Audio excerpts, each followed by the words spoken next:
Du 2 au 9 octobre, c'était le rendez-vous des grandes gueules de Trois-Pistoles. Pour la plupart, vous savez ce qu'est le rendez-vous des grandes gueules. Eh bien, c'est un festival de contes, entre autres. Eh bien, l'une des prestations qui avait lieu lors du festival, c'était Portrait poétique. Et pour en apprendre davantage sur ce projet-là, la semaine dernière, j'ai été rencontrer Géraldine Saucier et une partie de son équipe pour en savoir un peu plus sur ce projet-là. Le projet Portrait poétique, ça m'est venu d'une idée. En fait, en octobre dernier, j'ai fait une résidence au CLAC Montjoly, dans la Métis. Et lors de cette résidence là-bas, j'ai travaillé avec 3 organismes qui viennent en aide aux femmes en situation précaire. Et j'ai fait le spectacle Fragment d'elle, en fait, qui est un spectacle de poésie-chanson où je suis seule sur la scène et où je parle des violences faites aux femmes, mais aussi de résilience. Et pour la création de ce spectacle-là, j'ai rencontré environ 10 femmes pendant tout le mois l'année dernière. Et j'ai réalisé à quel point les rencontres d'écriture, ça permettait beaucoup de libérer la parole, mais aussi de se rencontrer et de parler de nos vécus, de parler de nos difficultés. Puis j'avais envie de refaire ça à Trois-Pistoles. Donc j'ai parlé avec Sarah Amélie et grâce à la ville de Trois-Pistoles, on a pu réaliser ce projet Portrait poétique avec 6 femmes de la région de Trois-Pistoles. Donc, en fait, pendant plus de 2 semaines, on s'est rencontrés à la bibliothèque et à la Forge à Bérubé pour discuter de nos vécus. Puis, juste vous dire, en fait, qu'on est un groupe de 6 personnes, mais intergénérationnel. Donc, on va de la vingtaine jusqu'à 70 ans. Puis, en ce moment, dans la société, on parle beaucoup des différences intergénérationnelles, mais nous, ça a vraiment été quelque chose de bien. Ça nous a beaucoup apporté d'avoir différents vécus, différents types d'âge, puis on pouvait, c'était comme très diversifié, puis ça apportait à la table, puis on avait vraiment des belles discussions, puis c'était tout le temps dans l'ouverture. Donc, on était tout le temps ouverte à écouter l'autre, puis même si on n'avait pas des opinions, mais on s'écoutait, puis on écrivait là-dessus, puis ça nous faisait vraiment réfléchir. On a beaucoup réfléchi sur notre vécu. Et ce spectacle-là, en fait, ça a été vraiment créé en co-construction. Donc, on a vraiment co-créé ensemble, les 6 personnes, pour créer un spectacle d'art littéraire. Et moi, à la base, je cherchais vraiment des femmes ou des personnes de la diversité de genre qui avaient pas de pratique artistique en art littéraire professionnel, mais qui voulaient, en fait, qui avaient vraiment un intérêt, puis qui voulaient se perfectionner et se présenter quand même sur la scène des Grandes Gueules, qui est un festival d'envergure internationale. Donc, on a représenté dimanche dernier, là, le 2 octobre, ce spectacle-là à la Forge à Bérubé. Donc, voilà! J'ai poussé ma curiosité encore un peu plus loin. Je voulais savoir, c'était quoi le contenu de Portrait poétique? Eh bien, voici ce que Géraldine me répond. On est vraiment allé puiser à l'intérieur de notre vécu en tant que femme. Donc, on parle beaucoup, et en tant que personnes qui sont nées femmes, parce qu'on parle beaucoup de la maternité. C'est vraiment un sujet qui est arrivé sur la table. Il y a quelqu'un qui a nommé ça, puis on était 6 personnes, puis on avait tous des vécus complètement différents par rapport à la maternité. Moi, en ce moment, je veux pas vraiment avoir d'enfants. Il y en a une qui a vécu un avortement, une autre que ça a été par l'adoption, qu'elle a vécu la maternité, d'autres qui ont vraiment vécu la maternité, en fait, qui ont enfanté. Puis c'était vraiment quelque chose qui les a changés. Puis on a vraiment échangé là-dessus. Tu sais, c'est des vécus différents, mais on en a parlé beaucoup, puis on a écrit là-dessus. Ça, c'est comme un thème très central. On parle aussi beaucoup des pressions sociales sur le corps, comment il faut qu'on se présente, comment il faut qu'on s'habille, comment il y a beaucoup de pression sociale sur nous. On a aussi les violences. On parle des violences faites aux femmes. On va chanter dans ce spectacle-là. Donc, on va chanter des chansons. On va aussi réciter des poèmes. On a travaillé l'interprétation aussi.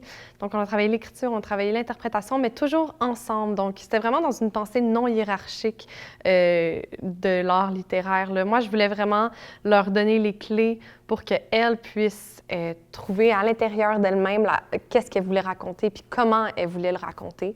Donc, c'était vraiment tout le temps comme elle qui disait « Ah oui, moi, je veux parler de ça ». Puis là, on allait dans des idées tout le temps comme « OK, on va parler de ça, on va parler de ça, on va parler de ça ». Puis ça amenait tout le temps des nouvelles idées. Puis c'était vraiment des beaux moments de discussion, puis aussi de changer de lieu. On a travaillé à la forge, on a travaillé à la bibliothèque. Fait que ça nous amenait tout le temps comme une diversité, en fait. Donc ça, je pense que c'est important. On va parler aussi beaucoup de empowerment, de résilience. Fait que comment on peut se réapproprier justement notre corps, comment on peut se réapproprier des espaces, comment on peut comme être forte dans ce monde malgré nos différences, les différences qui nous habitent en tant que société. Puis aussi, justement, je parlais de l'intergénérationnel, mais on a aussi vraiment des vécus différents. Autour de la table, moi, je suis artiste, par exemple. Il y a une autre personne qui travaille au centre de femmes. Il y a une autre personne qui est retraitée. On est tous rendus à des points différents dans nos vies, mais c'était beau que malgré la diversité, malgré la différence, on arrive à tout créer un projet commun. Puis on était là, puis le but, c'est on a un show à monter. Qu'est-ce qu'on va faire, tu sais? Puis il faut qu'on s'épaule, il faut qu'on soit là ensemble, il faut qu'on s'écoute, puis il faut qu'on s'aime, puis il faut qu'on y aille parce qu'on est 6 personnes, on ne sait pas trop comment on fait, puis on a un show à faire, fait que let's go, tu sais. Puis c'est ça, je pense, qui a créé vraiment de la beauté puis de la magie. Ça a été beaucoup des montagnes russes parce que quand on arrive dans un processus de création, on sait où on part, mais on ne sait jamais où on s'en va. Fait que je pense qu'il y a eu parfois du stress, parfois des incertitudes, beaucoup de doutes. Dans la création, je pense qu'il y a souvent du doute, mais je pense que justement le fait qu'on a tout le temps été là l'une pour l'autre, qu'on avait un groupe Facebook puis qu'on s'écrivait « Let's go! On est capable! » Puis, tu sais, il y en a des fois « Je suis plus sûre, non, allez, on est capable, ça va bien aller! » Puis on est là avec toi, puis tout le temps comme pour s'épauler puis s'encourager. Je pense que c'est ça qui a fait que malgré nos différences, bien, on est arrivé à avoir un show dont moi, je suis personnellement très fière. Puis je pense que ça va être c'est vraiment un beau projet citoyen que j'ai eu un extrême plaisir à partager avec ces personnes-là, puis que j'ai un extrême plaisir à partager aux grandes gueules. Puis c'est ça, je pense qu'au fond, le fait que ces personnes-là se sont lancées dans le projet, tu sais, on s'est comme tout un peu lancé les yeux fermés, puis OK, let's go, on y va! Puis c'est ça, je pense que c'est vraiment... quand on est autour d'un projet commun, ben, tu sais, on se retrouve autour de quelque chose, puis on se fait confiance, puis OK, faut aller de l'avant, tu sais, je pense que... Puis on se connaissait pas toutes, là. Il y en a qui se connaissaient un peu, mais on se connaissait pas toutes. Puis finalement, à force de se parler, on a fini justement par se faire confiance, puis par créer de l'ouverture, puis à s'écouter, puis donc... Ouais. Donc, il y a Andréane Paradis, Ileana Gutnick, Lulu Rousseau, Marie-France Pelletier, Suzanne Lavoie et moi-même, Géraldine Saucier. Et j'aimerais aussi remercier, en fait, les donateurs, les personnes qui nous ont appuyés, les organismes. Donc, il y a la Ville de Trois-Pistoles, il y a les Compagnons de la mise en valeur du patrimoine, donc avec le Rendez-vous des Grandes Gueules, et il y a le Centre de femmes, Catherine Leblond. Donc, voilà. Lors de cette rencontre, j'ai parlé avec Marie-France Pelletier, une des participantes de Portrait poétique, qui est bien connue dans la région de Trois-Pistoles, pour lui demander en quoi a consisté sa participation au projet. Premièrement, c'est Géraldine qui est venue chercher des citoyennes de Trois-Pistoles ou de la région. Donc, d'aller chercher des personnes qui n'ont pas l'habitude d'aller sur les planches, pas nécessairement des artistes. Pourquoi moi j'ai choisi de faire partie de l'équipe, c'est pour cette raison-là, parce que c'était d'abord en tant que citoyenne. Je ne te mentirais pas que c'est un défi aussi pour moi de monter sur les planches, de m'exprimer en public dans ce cadre-là. C'est un super de beau projet parce qu'à travers ce qu'on livre, ce qu'on va livrer aux spectateurs et aux spectatrices, c'est une partie de nous. Mais en même temps, ce que j'aime de ce projet-là, c'est parce que c'est une partie de nous, mais qui va résonner chez d'autres personnes, chez d'autres femmes, parce que en général, ce sont des sujets liés aux femmes. Ça s'est construit de cette manière-là parce que ce sont les thématiques qui ont sorti dans les rencontres qu'on a eues ensemble. Je trouve aussi que le fait de s'exprimer nous et qui rejoint les autres va peut-être permettre aux autres personnes qui taisent ce qui leur fait mal de décider de peut-être prendre la parole, pas nécessairement sur une scène, mais de pouvoir parler avec d'autres personnes, de pouvoir exprimer les douleurs qu'ils ont vécues. Comme on le fait, nous, c'est sûr qu'on l'a travaillé. Je ne vous dirai pas que ce qui va être présenté, parfois ça a été exprimé dans le groupe avec quelques souffrances, parce qu'on exprime des choses qui nous touchent vraiment.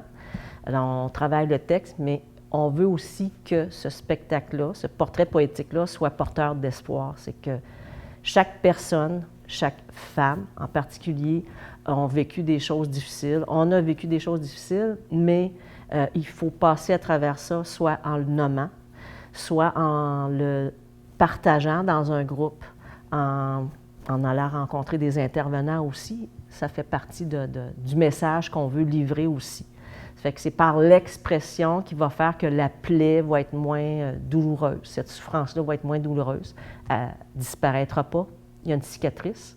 Mais le fait de le partager, puis d'être en groupe aussi, bien, je trouve que c'est bienfaiteur. J'ai également rencontré Lucie Rousseau pour qu'elle me parle de son expérience. J'ai beaucoup écrit, j'ai assisté aux réunions, j'ai écrit sur les cycles de la vie, j'ai écrit sur la maternité, j'ai écrit sur l'abus d'alcool et des drogues. Je pensais pas que j'avais une belle prose de même. J'ai lu un extrait à ma meilleure amie aujourd'hui, puis elle n'en revenait pas.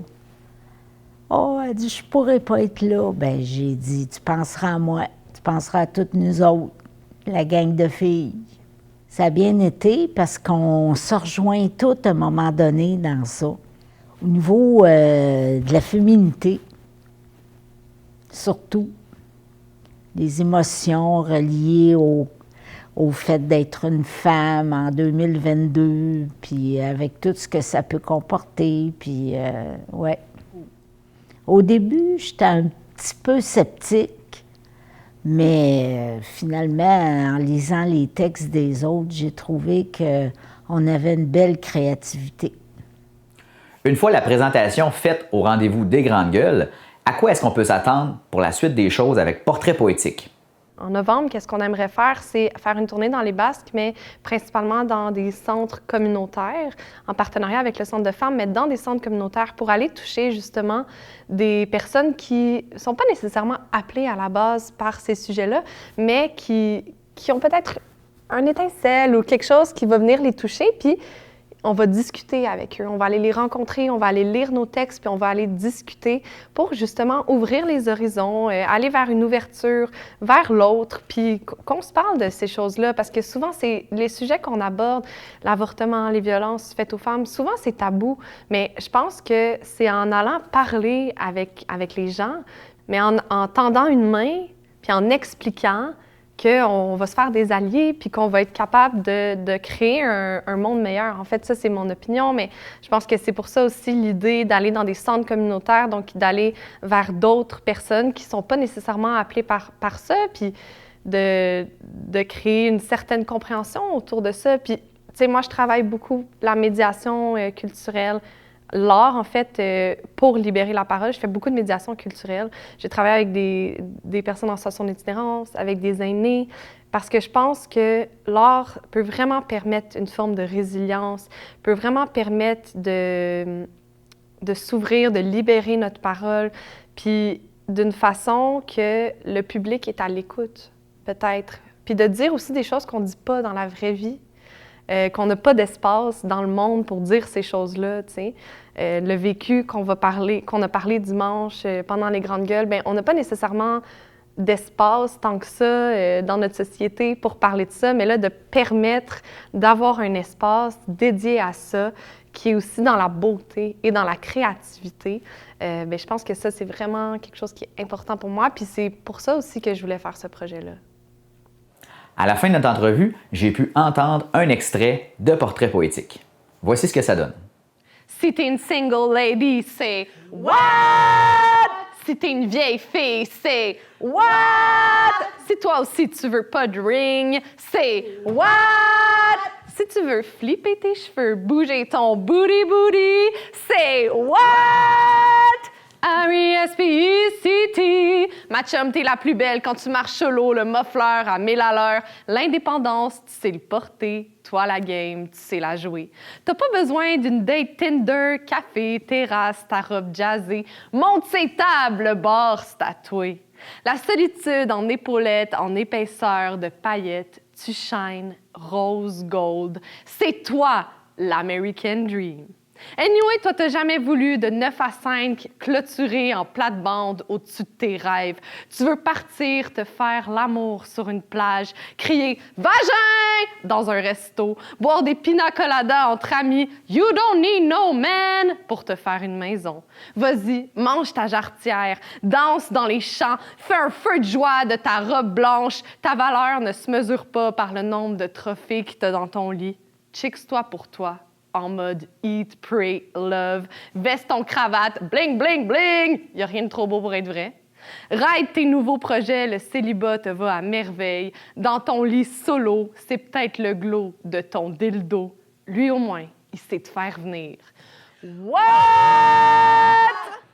Donc, portrait poétique à l'automne, en novembre, ce sera quelque chose à surveiller.